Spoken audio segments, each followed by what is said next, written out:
So you've been working on that tabletop game and you're ready to pitch to a publisher. Lot comes down to this one meeting. Don't blow it. Often, publishers take 10 or 20 pitches a day when they're looking for new games. You really want to work hard to make yours stand out.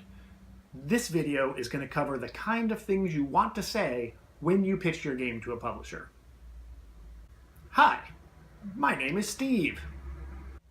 When you're pitching to a publisher, you're essentially a salesman, so you're going to want to use all the rules of good salesmanship. That includes simple things like saying your name, shaking their hand, looking them in the eye. These are small things, but they really, really do matter. Make sure you're presentable, make sure you speak clearly, and make sure you thank them for allowing you to pitch your game to them. They have a lot of options, and they took time out of their day to talk to you. I enjoyed your last game, particularly the part where do your homework on all the publishers you speak to. It's really important for that publisher to believe that you're a fan of their games. They don't want to think they're the 30th person to see your pitch and you're desperate for a publisher. They want to think that you came to them because you thought your game would fit. And the number one thing you can do to show that is show that you have some familiarity with the list of products they already put out. This is particularly important if your product happens to fit into maybe the same size box as one of their existing products and uses similar components. My game is like Settlers of Catan meets The Simpsons. Obviously, your game isn't always Settlers of Catan meets The Simpsons. What I'm suggesting here is that you create a shorthand for your game. Something punchy and memorable and most importantly true about your product. This shorthand will be really helpful for the publisher later. They're going to need something to bring your game to the front of their mind later, away from the pitch, when they're talking to their coworkers about it or simply thinking about which games they liked and didn't like. This is my favorite part of this game. Be sure to point out what makes your game fun or unique or interesting. I know you're expecting the publisher to just figure it out. The publisher's, again, seen 10, 20 games that day. They may have missed it, and you're doing them a service. Don't feel like you're talking down to them.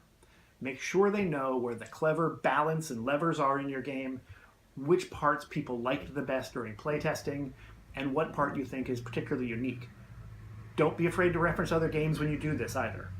Being able to say, this mechanic is sort of like this other game, but I twisted it a different way, is completely appropriate and will help you communicate more information in a shorter amount of time.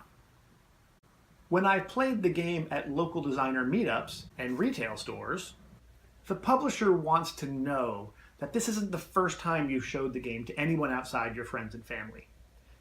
Playing with your friends and family is great, don't get me wrong, but their feedback's always going to be a little shaded by their relationship to you. The publisher wants to know you've played this game with people who you don't know and you've taken that feedback. You can keep this. After a pitch meeting, be sure to leave something behind. It's probably not a whole prototype, you probably only have a few of those, but at least leave a sell sheet. Make sure your sell sheet features images of the game exactly as it looked how you played it, and ideally a headshot of yourself, and contact information. Don't let yourself be forgettable. Why not?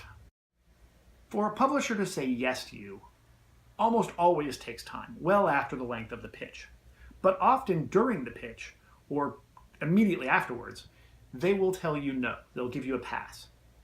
These next 3 points are all about how you're supposed to act after you find out the publisher does not want to publish your game. And the most important one is that you ask the publisher why they're saying no. This information about your game is extremely helpful. Now, if one publisher picks out a mechanic and says, I don't like that mechanic, but to you it seems very critical, that publisher could very well be wrong. But if 8 publishers tell you the same thing, you're probably wrong. Additionally, you might find that the publisher tells you that game that you made is just too expensive to produce. I once had someone pitch me a game that used like 400 dice, at which point I said, you know what? I like the game mechanics, but you need to know that this game is unproducible. And that pointed that game designer in a different direction with their design. And never be defensive when they give you these responses. The worst thing you can do is ask a publisher why they don't want to publish your game and then disagree with them. You have nothing to gain. Don't do it. Listen patiently. It's going to make you a better game designer. Is there any other publisher you think who might like this game? This might seem counterintuitive. Why would one company want to help out their competitor? But the tabletop gaming industry just doesn't work that way. We're an incredibly friendly group. We want to help people succeed. And honestly, if I help a game designer find a place for their game, they're probably going to show me their next game later too. And maybe that publisher will send a game designer my way later on. Thank you, thank you, thank you. So there are 3 distinct times when you want to thank the publisher. You want to thank them when they first set the meeting up with you. You want to thank them before and after the meeting for carving out part of their day for your pitch. And the one almost everybody forgets, but it's the most important one, you need to send a follow-up email and thank them for taking the meeting. Whether they said yes or no, or they're still thinking about it, always send that follow-up email and be sure to express how grateful you are that the publisher took their time to hear your pitch. If they're still considering your game, this is a great way to get your game to the top of the pile. But just as importantly, the tabletop gaming industry is so much about relationships. This little step, this being nice to everybody, is a great way to start your tabletop gaming history. People like to work with people they like to work with. Be one of those. So that's it for this video. If you're a game designer getting ready to pitch your game to a publisher, I wish you all the luck in the world. I hope someday to be playing one of your games. Looking forward, I'm going to be making a few more of these videos. Each one's going to focus on part of the tabletop gaming business. If you find business interesting and tabletop games interesting, I think you'll like the videos quite a lot. So thanks again for watching, and I hope to see you next time.